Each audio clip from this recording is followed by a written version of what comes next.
আমি কাজ করতে পছন্দ করি, যারা কাজ করে তাদেরকে আমি আমার বন্ধু হিসেবে আমি পছন্দ করি।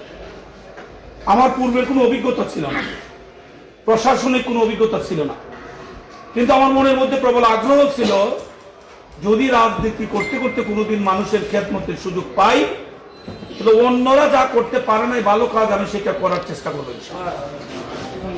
এবং আপনারা লক্ষ্য করুন 2004 সালে আমি যখন এই পৌরসভার চেয়ারম্যান হই তখন আমার বয়স ছিল 36। তার আগে আমার ছাত্র রাজনীতি কেবল শেষ হয়েছে, যেহেতু এরশাদ বিরোধী আন্দোলনে মাঠে সক্রিয় ছিলাম, সক্রিয় মানুষ হিসাবে আমার চলাফেরাটাও ছিল বেশ সক্রিয়। কিন্তু যখন আমি এই পৌরসভার দায়িত্ব নিলাম আমি ভাবলাম যে গদ বাঁধা কাজের মধ্যে থাকা যাবে না। এই পৌরসভাকে মানুষ মনে করতো শুধু রুটিন ওয়ার্ক, ড্রেন পরিষ্কার, রাস্তায় বাতি আর সীমিত জায়গায় কিছু খাবার পানি বিতরণ, এগুলাই ছিল বুঝি পৌরসভার কাজ। আমি ধ্যান ধারণা থেকে বেরিয়ে এসে আমি এই পরিধিটাকে বড় করার চেষ্টা করেছি, যেগুলো আমার না এমন কাজও আমি করেছি। এক্সাম্পল, বাইপাস, এটা পৌরসভার সীমানার মধ্যে না, কিন্তু আমি মনে করেছি যে পৌরসভাকে যদি বাঁচাতে হয়, যানজট কমাতে হয়, তাহলে আমাকে বিকল্প রাস্তা তৈরি করতে হবে। আমি মাননীয় তৎকালীন প্রয়াত প্রধানমন্ত্রী বেগম খালেদা জিয়ার পায়ে ধরে আমি সালাম করার আমার সুযোগ ছিল। আমি ওনাকে মায়ের মতো জানতাম। আমি ওনার সাথে দেখা করেছি। উনি সাইফুর রহমান সাহেবকে বলেছেন গৌসকে কি বলে শুনেন, দেখেন এই বাইপাসটা হয় শহরের লোড কিছু কমছে। আমাদের যে স্কুলের সামনে বাস টার্মিনাল ছিল পৌরসভার ভিতরে, এখানে একটা স্কুল আছে, এখন কলেজে রূপান্তরিত হয়েছে। এখানের বাচ্চারা যে কতটা বিব্রত বোধ করতো স্কুলে যাওয়ার সময়, প্রচুর যানজট, অতিরিক্ত যাত্রী, এদের কথা বিবেচনা করে আমি পৌরসভার নিজস্ব অর্থে বিএমডিএফ এর সহায়তায় আমরা কিন্তু বাস টার্মিনালটা আমি থাকা অবস্থায় নির্মাণ করে এই শহরটারে মোটামুটি একটু পরিষ্কার। রোড ডিভাইডার পৌরসভা যেদিন আমি দায়িত্ব নিলাম, এখানে পৌরসভার এখন নির্বাহী আছেন শামীম, পুরান মানুষ, সুরঞ্জিত, মুক্তা, অনেকে পুরান মানুষ। শহীদ চাচা, আমার প্রিয় চাচা, এখানে চেয়ারম্যান ছিলেন। চাচা যাওয়ার সময় 2,01,563 টাকা, এটা আমার একদম মুখস্থ। চাচাই ক্যাশ আমার দিয়া গেলেন, বেতন 4,30,000 টাকা পার মান্থ। এই যে 2,01,563 টাকা নগদ দিয়ে চাচা ক্ষমতা হস্তান্তর করলেন, এই বেতন দেওয়ার সুযোগ নেই। কিন্তু আমি কিন্তু বাইরে পড়ি, আমি চেষ্টা করছি পৌরসভার কিচ্ছতা সাধনের জন্য। সেটা কিভাবে? আমি আমাদের পৌরসভার টেলিফোন বিল আসে 50 থেকে 60 টাকা, সেটা সচিব, সেটা আমাদের পৌরসভার নির্বাহী, পৌরসভার এক্সিকিউটিভ ইঞ্জিনিয়ার, পৌরসভার চেয়ারম্যান, আমি সুরঞ্জিতকে বললাম, শামীমরে বললাম যে টেলিফোনের বিলগুলো আমার একটু দেখান। 7,000 8,000 টাকা একটা টেলিফোন। আমি বললাম যে ভাই এইভাবে তো চলতে পারে না। কারণ ওনারা গভর্নমেন্ট অফিসার, ওনাদেরকে আমি কিভাবে বলি যে আপনারা টেলিফোন করেন না। আমি ওনাদেরকে ডাকলাম, বলে ভাই টেলিফোন প্রয়োজনীয় জিনিস, তখন মোবাইল এইভাবে আসে না, আসেই নাই, মোবাইল ছিলই না। বললাম আমরা টেলিফোন করবো, যেহেতু মানুষ 5 টাকা 10 টাকা 50 টাকা 100 টাকা যে ট্যাক্স দেয়, আমরা একটা কাজ করি, সবাই একটা করে রেজিস্টারি মেনটেন করি। আমরা টেলিফোনটা প্রতিদিন কয়টা টেলিফোন করি খাতার মধ্যে লিখে টেলিফোন করি, বিল আরো আসলে প্রয়োজনে বাড়ির থেকে আমি দিয়ে দিই। পরের মাসে আল্লাহর কি রহমত 65,000 টাকার বিল 8,000-এর ভিতরে চলে এসেছে। দেখছেন, এটা একটা কৌশল। বিদ্যুৎ বিল, স্ট্রিট লাইট 3.5 কোটি টাকা শহীদ চাচা আমার বিদ্যুৎ বিল দিয়ে দিয়েছেন। স্বামী সুরঞ্জিত তারা শুনতেছে। চিন্তা করলাম এই বিদ্যুৎ তো ওরা আমাদেরকে বিচ্ছিন্ন করে দিল। বহু কৌশল, যেহেতু ইফতারের টাইম আর আমার অনেকগুলো প্রোগ্রাম আছে, কালকে আবার ঢাকা যাবো সকালে, সেজন্য লম্বা করতেছি না। এই বিদ্যুৎ বিল অনেক কৌশল করে সাইফুর রহমান সাহেবকে ধরে 65 লাখ টাকায় এই বিদ্যুৎ বিল আনছি। আইনিয়া প্রথম আমার ধারণা, আমি জানতাম না চট্টগ্রামে কি আপনি স্ট্রিট লাইটের ইমাম সাহেব না মুয়াজ্জিন সাহেব, আমি 5টা মিটার আলাদা করলাম। ওটা মসজিদের মুয়াজ্জিন সাহেবরা আমি ডাকলাম যে ভাই আপনি তো এমনি ফজর নামাজের পরে ঘুমাই থাকেন, যাওয়ার সময় আমরা সুইচটা শুধু বন্ধ করবো, আর মাগরিবের নামাজ পড়ে যখন চা খাইবেন চালু করবেন, আপনাদের 4 পয়সা আমি 5টা দিয়ে শুরু করলাম, মাত্র 2,500 টাকা দিয়ে তখন আমি এটা শুরু করলাম। এই ইমাম মুয়াজ্জিন সাহেব দেখেন, যে বিল 3 লাখ 4 লাখ টাকা আসতো সেই বিল 70,000 টাকা চলে আসতো। এই যে এইভাবে আগে পৌরসভার ঋণ মুক্ত করছি। তারপরে চিন্তা করলাম যে এইভাবে তো অনেকগুলা সাকসেস নিয়ে আসছি। পৌরসভায় দেখলাম যে মেয়রের রুমে ঢুকলেই আগে বেল বাজাইতো, এরা আছে, এরা কিছুটা বিরক্ত স্টাফ পরে আবার খুশি হয়েছে। দেখলাম যে পৌরসভায় যে যায় খাওয়ায়, এই টাকা পায় বই। যে পৌরসভা বিদ্যুৎ বিল দিতে পারে না, চাপের বেতন দিতে পারে না, সেই পৌরসভা এত টাকা জোগাড় করে কিভাবে আমার মাথায় ধরে না। এক একটা মিটিংয়ে তারা 20,000 25,000 টাকা খানি তাই বলে। আমার ভাই খাওয়ান বন্ধ, একবার বন্ধ, টোটালি বন্ধ। আমি বললাম যে এখন থেকে বাসা খাইয়ে আসবেন, যতক্ষণ থাকবেন আবার কিনা বললে আবার বাসায় দিবেন, পৌরসভায় খাওয়ানি বন্ধ। দিলাম খাবার বন্ধ করে। যে যায় জিজ্ঞাসা এখানে কি চাটা নাই, না এগুলা বহুত আগে দোকান বন্ধ, সব দোকান বন্ধ করলাম খাওয়ান। পৌরসভা যখন মান্থলি মিটিং হয়, যতদিন মেয়র ছিলাম আমি, আমার পকেট থেকে 1,000 2,000 দিতাম, হালকা খাবার আনবা।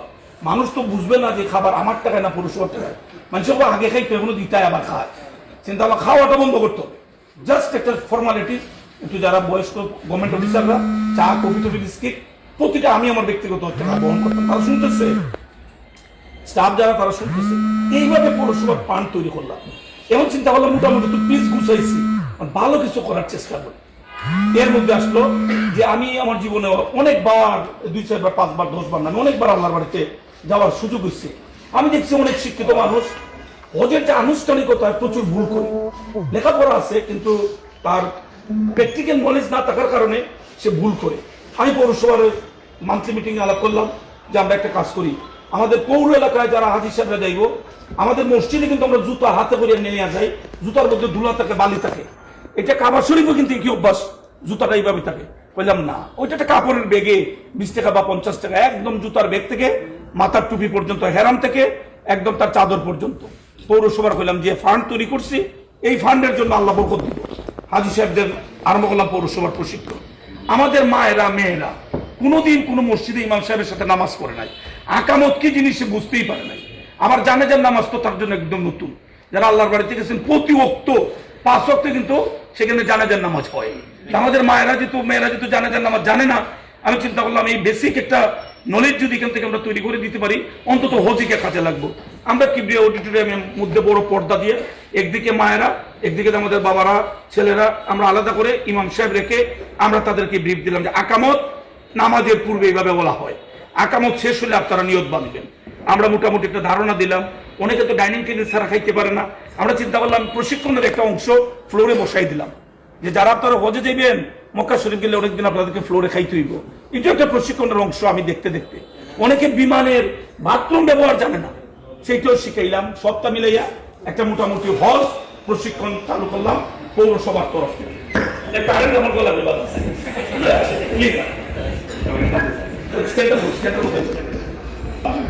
এখন আমার মনে আসলো যে ইমাম সাহেবরা যেহেতু টার্গেট কিন্তু বলা বলেছিল পার্লামেন্টে, আমি যেহেতু পলিটিক্স করি, প্রত্যেকটা মানুষের একটা বড় জায়গায় কাজ করার আগ্রহ থাকে না, থাকে না? মুয়াজ্জিন সাহেব ইমাম সাহেবকে চায় না, চাই না। আমি কি সারা জীবন মেয়র থাকবো?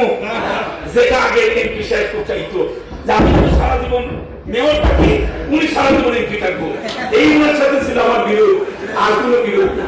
উনি চাইতো একটু নামাই দেবো, উনি চাইতো যে আমি যেন বড় কিছু ইলেকশন না করি। আমি তো ক্ষেত্র তৈরি করতেছিলাম কর্মর দ্বারা, দূর করে না। দেখেন এইবার আল্লাহ শেষ মেহরবানি প্রায় 1 লক্ষ ভোট আল্লাহ আমাদের বেশি দিয়ে দিচ্ছেন, আলহামদুলিল্লাহ। এই কিছু জুলাবি না, এইবার পেয়েছি ভোট, সব দিনে হচ্ছে, আলহামদুলিল্লাহ। সেইখানে আমি ইমাম সাহেব মুয়াজ্জিন সাহেবের খেদমতে চিন্তা করলাম যে একটা সম্মানী চালু করি। এই সম্মানীটা চালু করলাম। দেখেন আজকে এই পৌরসভা 6 লাখের উপরে, 6,27,000 টাকা। এই আপনারা 177 জন মানুষের মধ্যে নিজস্ব ফান্ড। আমার একদিন আমাদের বর্তমান প্রধানমন্ত্রী আমার জিজ্ঞাসা করতেছিলেন, এই তোমাদের হিন্দু মানুষের ভোট কেন দেয়? আমি সেই ডাক্তার বানাইছি, হিন্দুদের এইসব করি, মুসলমানদের যদি মনের কথাটা বলছি। আজকে আমার গর্বে বুকটা ভরে যাবে, যেটা আমরা 2005 সালে হরিগঞ্জ ইমাম মুয়াজ্জিন সাহেবের জন্য আমরা চালু করছি। সেটা আজকে গণপ্রজাতন্ত্রী বাংলাদেশ সরকারের প্রধানমন্ত্রী যারা তারেক রহমান সাহেব, ওনার নির্বাচন অঙ্গীকার, এই রমজান মাসে আপনাদের জন্য সারা বাংলাদেশ ব্যাপী এটা উনি ইমাম মুয়াজ্জিনদের জন্য চালু করছেন, আলহামদুলিল্লাহ। ছোট্ট একটা জিনিস আমরা আমাদের পৌরসভায় চালু করছিলাম ইমাম মুয়াজ্জিনদের জন্য সম্মানী। আজকে রাষ্ট্রীয়ভাবে সকল ইমাম মুয়াজ্জিন সাহেব, আমরা তো এই রমজান মাসে কয়েকটা মসজিদে শুরু করছি, পর্যায়ক্রমে একটা মসজিদে বাকি থাকবে না, একটা মসজিদে 3 জনকে দেওয়া হবে, ইমাম সাহেব, মুয়াজ্জিন সাহেব এবং মসজিদের খাদেম। নিশ্চয় জানছেন 5,000, 3,000, 2,000 প্রতি মসজিদ 10,000। আপাতত যদি আল্লাহ আমাদের এই দেশের অর্থনীতির ভিত আরো মজবুত করে পর্যায়ক্রমে এটা টাকার পরিমাণ বাড়বে ইনশাআল্লাহ। এটা বিএনপি যেটা চালু করলো, যতদিন বাংলাদেশ নামক রাষ্ট্রটি থাকবে ইমাম মুয়াজ্জিন এবং আমাদের এই যিনি সেবক, এনাদের এই সম্মানী থেকে কেউ আর বঞ্চিত করার কোনো সুযোগ থাকবে না। সেই জন্য বেগম খালেদা জিয়ার জন্য দোয়া করবেন। ওনার সুযোগ্য পুত্র তারেক রহমান সাহেব এই উদ্যোগটা নিয়েছেন, আল্লাহ যেন ওনাকে নেক হায়াত দিয়ে আরো বেশি বেশি কাজ করার তৌফিক দেন। আর আপনাদেরকে একটা কথা আমি বলি, লজ্জার কি আছে? লজ্জা রাখা যাবে না। আমার অনেক কাজের সুযোগ আগেও ছিল, এখনো আছে।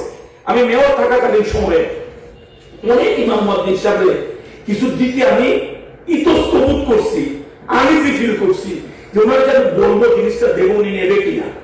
এটা আমারও যেটা সংকোচ ছিল যে আমি বড়টা কেমন হবে, শুরু দিতে বলতাম তুমি জিজ্ঞাসা করো উনি নেবে কিনা। উনি যদি নিত্য তাহলে ছুটে ছুটে করতাম, আর না নিলে আমি লজ্জা বোধ করতাম। আজকে আমি ওপেনলি বলে ফেললাম, যদি রাষ্ট্রের যে সুবিধাগুলো আরো আর্থিক সুবিধাগুলো জনগণের জন্য আসে, কারো যদি প্রয়োজন হয়, সুরঞ্জিত এবং উইফের একটা অফিসিয়ালি এপিএস হিসাবে উনি যোগদান করছেন। উনি সরকারি ভাবে ওনার যোগদান এপিএস হিসাবে উনি কাজ করবেন। নবম গ্রেডের একজন কর্মকর্তা হিসাবে আপনারা ওনার সাথে যোগাযোগ করে বলবেন যদি আসতে অসুবিধা হয়। শুধুমাত্র সোয়াবের আশায়, ভোটের আশায় না, সোয়াবের আশায় আমি আপনার এই জিনিস আপনার কাছে আমি পৌঁছে দেবো ইনশাআল্লাহ। এটা যে কোনো রাষ্ট্রের যে সুবিধাগুলো যদি নিতে চান, নিতে পারেন না, লজ্জা বোধ করেন, গোপনে নিতে চান, আমাদের বলবেন, এই গোপনীয়তা আমি রক্ষা করবো। দেখুন অনেকে বলছেন ইমাম সাহেব মুয়াজ্জিন সাহেবকে আমি আল্লাহর বাড়িতে পাঠাইছি। আমি যদি না বলি আর ইমাম সাহেব মুয়াজ্জিন সাহেব যদি না বলে, কেউ আল্লাহ ছাড়া কেউ কিন্তু জানার সুযোগ নাই। কারণ আমি কোন ইমাম মুয়াজ্জিন সাহেবের মানুষের সামনে আমি ছোট করি নাই, কি বলছি একদম গোপন রাখছি, কোন সোশ্যাল মিডিয়া দেই নাই, কোন পত্রিকায় দেই নাই। উনি যথারীতি মসজিদ থেকে মুসল্লির সামনে থেকে উনি দোয়া বিদায় নিয়ে গেছেন, আমি হজে যাচ্ছি, আল্লাহ বাড়িতে যাচ্ছি, ওনার বুকটা ভরে গেছে।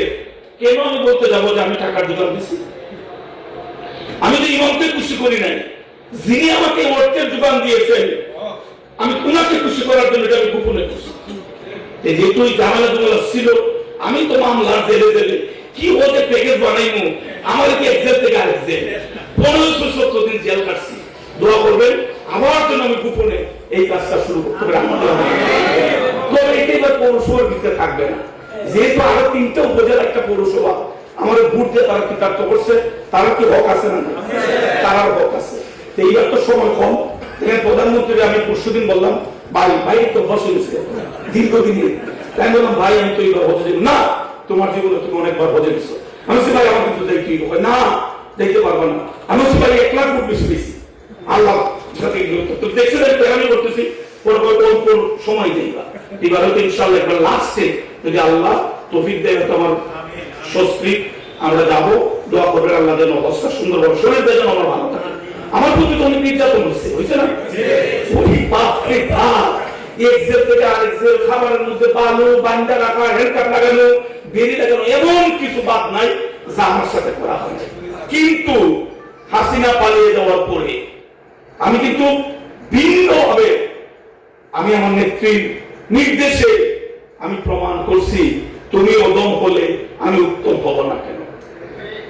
পুরা শহর শান্ত রাখছি, যারা আমার বাসা মানছে তাদের বাসা আমি পালাচ্ছি। দেখেই কোন একটা দুর্ঘটনা আমি ঘটতে দেই নাই। আমি মনে করছি এই দেশ আমাদের, এখানে আমরা থাকতে হবে, এই শহর আমাদের, আমাদের মিলেমিশে থাকতে হবে। তার কথা বাড়ালাম না, আপনারা ধৈর্য ধরে কথা শুনছেন, সেই জন্য আমি কৃতজ্ঞ।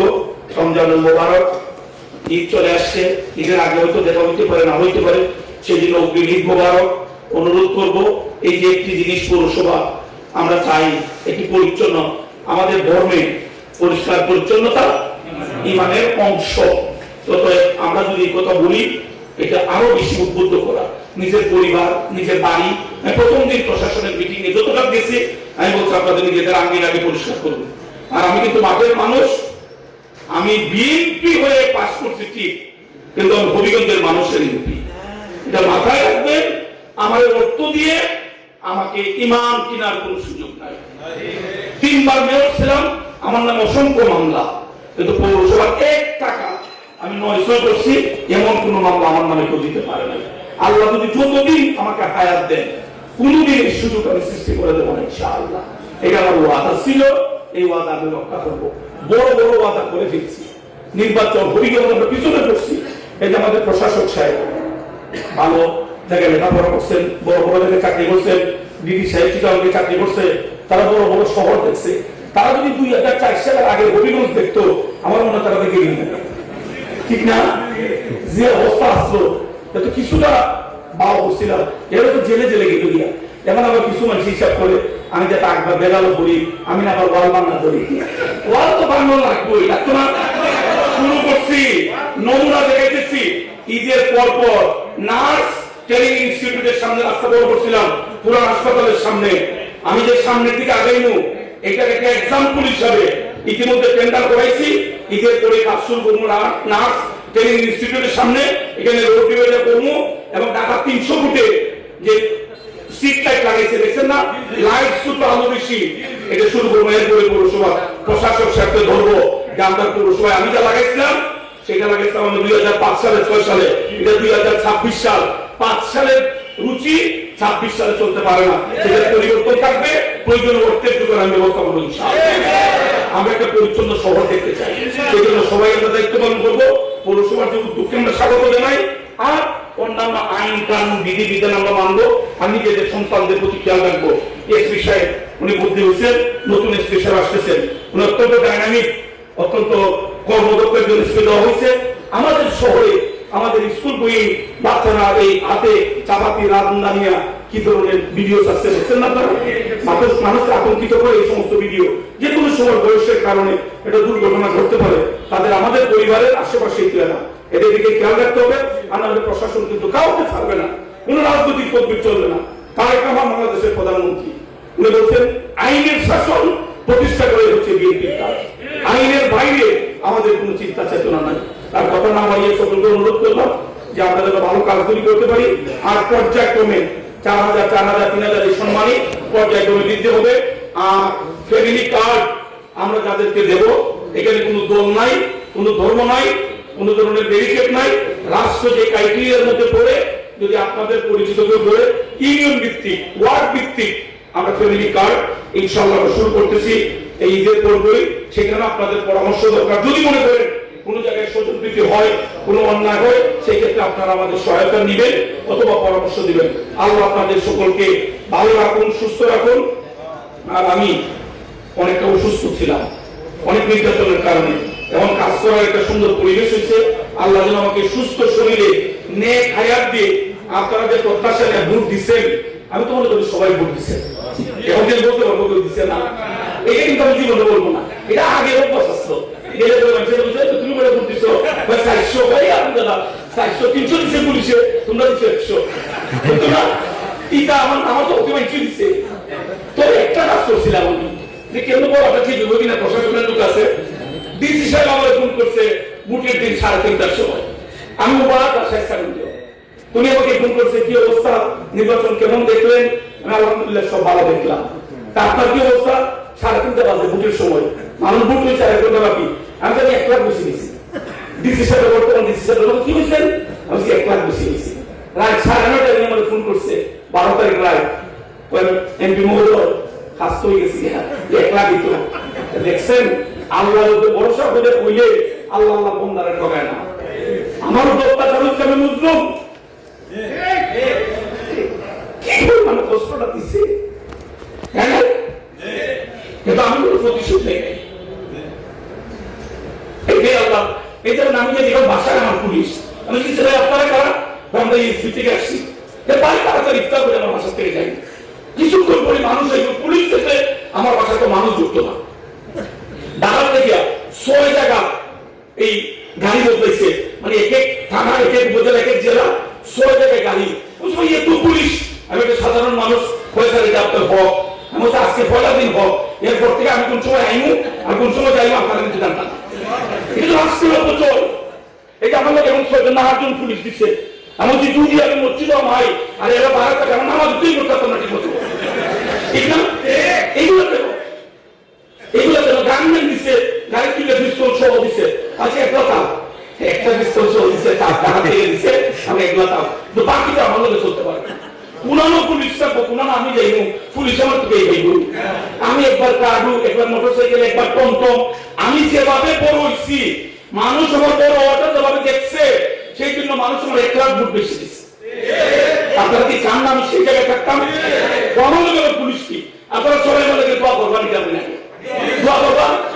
পুলিশ ছেড়ে দিব কিন্তু দোয়া করলে অনেকে কি করতে না বল সবাই বাবা ইনশাআল্লাহ হয়তো বাবা আপনাদের দোয়া যদি থাকে তাহলে আমাদেরকে পুলিশ লাগবে না ইনশাআল্লাহ। আস্তে আস্তে বিদায় করে দিব। আর রাষ্ট্রের পতাকা এটা তো রাষ্ট্রের বিশেষ সম্মান, এই পতাকাটা তো ছাড়া নাকি চলা যাবে না, এই জন্য এটা থাক। আর বাকি কাজগুলা মিলে মিশা করবো। আগে যেভাবে গৌস ভাই আগে যেভাবে গৌস আমার বড় যারা মুরবি কিভাবে ডাকবা, আগে সাসা মামুদের ডাক্তার প্রশাসন তার সাসা মামুদ এটা অফিসিয়াল সম্পর্ক, ওইখানে যখন এই বাইরে বা ব্যক্তিগত সম্পর্ক ঠিকই থাকবে, ঠিক আছে না? দেখে আমি মাঝে মাঝে কত বিরক্ত হই। আমি একটু দেরি থেকে যদি কেউ আমার সামনে নিতে চাই মসজিদে, আমি সাবধানকে গুণা মসজিদে যে আগে দেখবো সে আগে নামাজ পড়বো। এটা এখনো আমি এনপিউসি এখন আমি উইপুসি আমার জন্য এখন প্রযোজ্য। আমি পিছনে ঢুকলে আমি পিছনে নামাজ পড়বো, কেউ আমার সামনে থেকে আমাদের বিপদে ফেলেন না।